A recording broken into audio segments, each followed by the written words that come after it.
Et bonjour à toutes et à tous, aujourd'hui petite présentation de Tennis World Tour 2, le nouveau jeu de Big Hand Studio qui nous avait déjà sorti en début d'année AO Tennis 2. Alors est-ce que cette suite de la licence Tennis World Tour fait mieux que son aîné? C'est ce que nous allons voir. Alors je vais évoquer principalement avec vous aujourd'hui le gameplay qui vous allez voir a été un petit peu modifié avec globalement l'ambiance des matchs. On va voir un petit peu le roster aussi qui est pas trop mal, qui a été pas mal amélioré. La carrière qui n'a pas eu trop de chamboulements, je vous en parlerai un petit peu. Et vous aurez mon verdict final. Donc vous avez ici un menu qui est somme toute plutôt classique avec les habituelles exhibitions, carrière, tournois, matchs en ligne, options, etc. Donc pas trop de chamboulements de ce côté-là. Par contre, du côté du roster, vous allez voir, il a pas mal été amélioré je trouve. On a 36 joueurs et joueuses présents au casting, avec principalement des têtes d'affiche assez connues, notamment chez les messieurs avec Nadal et Federer en tête de liste, et beaucoup de joueurs du top 10 actuel et de la next gen, avec notamment Alexander Zverev, Tsitsipas, Medvedev, Shapovalov, Thiem, et aussi par exemple un Félix Auger-Aliassime. Par contre, on notera le manque de Novak Djokovic, par exemple, et de joueuses telles que les sœurs Williams, donc ça c'est un petit peu dommage. Est-ce qu'il y aura des DLC qui permettront de les ajouter ? On verra ça dans les semaines à venir.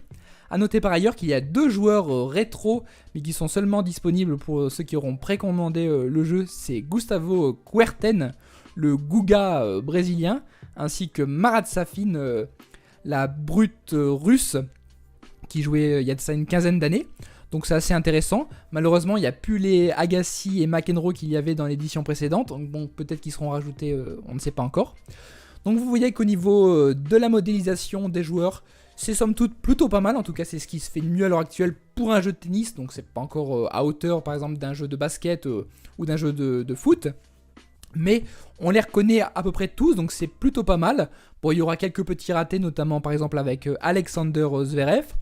Nadal aussi a un visage un petit peu particulier, on croirait qu'il a les yeux un petit peu bridés, c'est un petit peu bizarre. Mais globalement, on les reconnaît plutôt tous assez bien, et c'est plutôt un bon point. Par contre, vous allez voir qu'au niveau de la ressemblance, ça se limite que au côté esthétique, au côté visuel, puisqu'il n'y aura pas de coup signature, de coup fétiche de ces joueurs-là, et leur style de jeu ne sera pas mis en avant.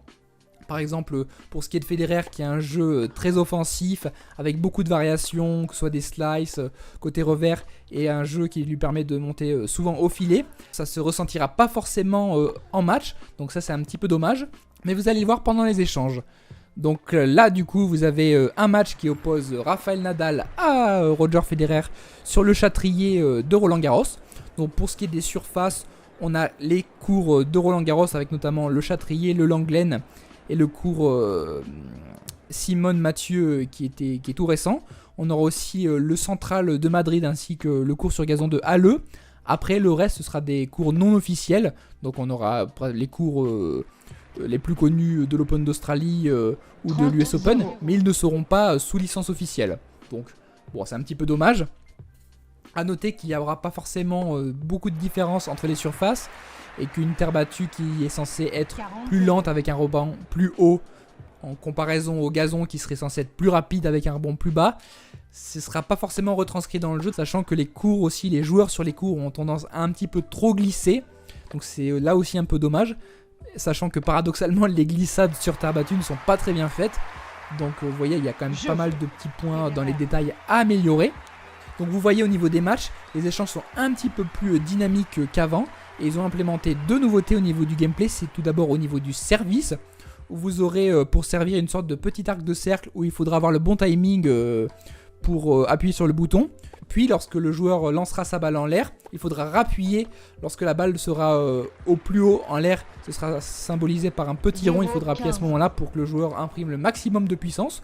Donc ça met un petit côté tactique entre guillemets qui est pas trop mal.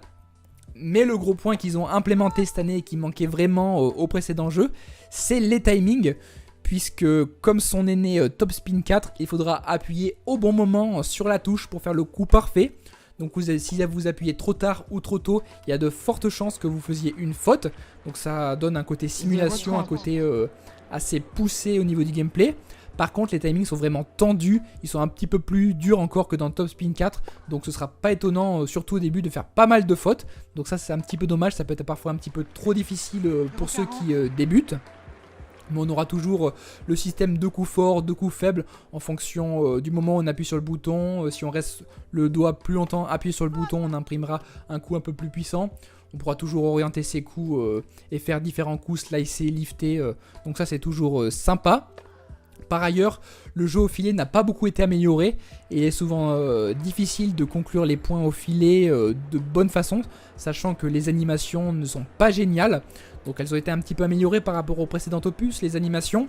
Il y a également moins de téléportation, comme ça pouvait être le cas d'un joueur qui se baladait à droite à gauche, prêt à rattraper toutes les balles. Donc ça c'est déjà mieux.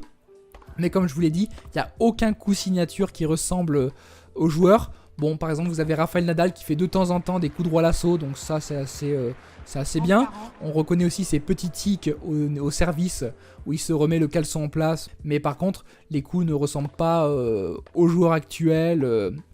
Par exemple, Federer, son revers, il ne ressemble pas du tout, son service non plus. Même pour des joueurs qui ont des services plutôt assez reconnaissables, comme par exemple Nick Kyrgios, on les reconnaît pas du tout.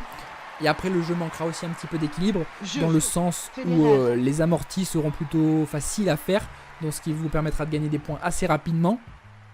Les joueurs auront tendance aussi à faire pas mal de coups slicés en coup droit, ce qu'il faut entre guillemets quasiment jamais dans la réalité, donc c'est dommage.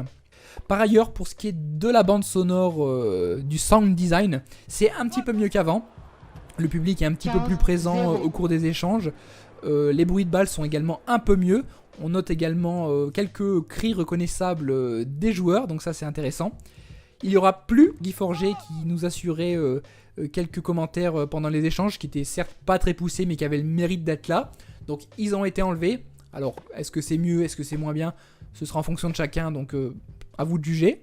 Mais comme vous voyez à l'écran, les échanges sont un petit peu plus dynamiques qu'avant, donc ça c'est assez sympa, mais ça reste toujours en deçà d'un Top Spin 4 pour ce qui est du réalisme et des animations, ou d'un Tennis Elbow par exemple pour les puristes qui connaissent sur PC. Alors pour ce qui est de la carrière, il n'y aura pas trop de modifications, il faudra créer comme d'habitude un joueur en intégralité avec un éditeur de personnages qui est un petit peu plus poussé qu'avant, mais qui reste bien en deçà de certains jeux de sport, certains jeux de foot ou de basket, comme je l'ai déjà dit précédemment. Et cette carrière vous permettra de suivre un joueur sur toute une saison, participer à différents tournois, gérer également son temps de fatigue pour pas qu'il se blesse, et également engager des entraîneurs ou avoir des sponsors pour gérer sa réputation, s'améliorer dans certains domaines du jeu.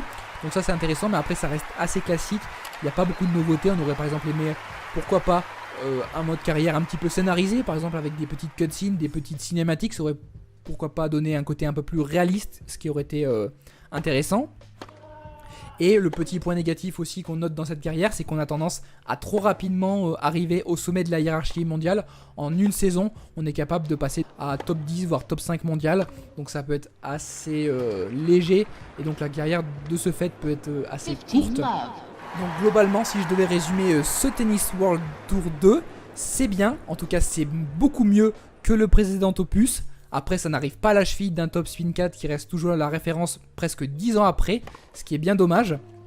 Mais c'est un jeu plutôt intéressant, qui certes sera beaucoup plus dur à prendre en main qu'un AO Tennis qui se veut plus être accessible à mi-chemin entre arcade et simulation, alors que là on est dans un jeu qui se veut plus être simulation côté gameplay. Alors après, comme j'ai dit, côté réalisme, les animations des joueurs, les coups signatures, c'est pas encore ça, donc ça pourrait être amélioré. Niveau graphique, il y a une belle refonte visuelle, notamment au niveau de l'ambiance et des visages des personnages qui sont mieux faits. Après, c'est un jeu vraiment qu'il ne faut pas acheter au prix fort et que je vous conseille de prendre si vous avez l'occasion et si vous intéresse d'occasion, ou alors à 20-25 €, mais pas plus, ça vaudra pas le coup je pense. C'est pour ça que si je devais mettre une note sur 20, je mettrais peut-être un 13 voire un 14 grand max, mais ça volerait pas plus haut. En tout cas, le studio Big Ant est sur la bonne voie, et on peut penser qu'avec ses améliorations par rapport au premier opus, un Tennis World Tour 3, s'il est en préparation, peut vraiment nous apporter de belles choses.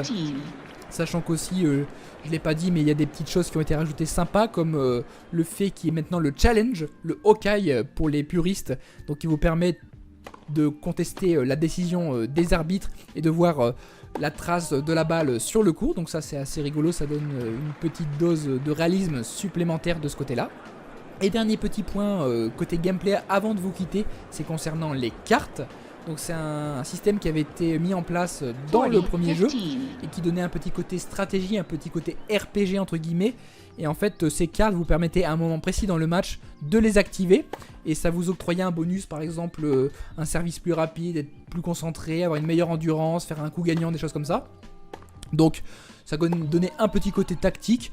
Personnellement je voyais pas trop l'intérêt, bon ils l'ont gardé donc bon c'est pas vraiment une mauvaise chose en soi, mais je pense pas que ça bouleverse le gameplay, en tout cas il fallait le souligner. N'hésitez pas en tout cas à me dire en commentaire quel est votre avis sur ce jeu, si vous allez le prendre pour vous ou attendre une baisse de prix ou pourquoi pas attendre un troisième opus qui sera peut-être encore meilleur. N'hésitez pas à vous abonner à la chaîne pour suivre toute l'actu concernant le tennis et moi je vous retrouve très vite, allez ciao.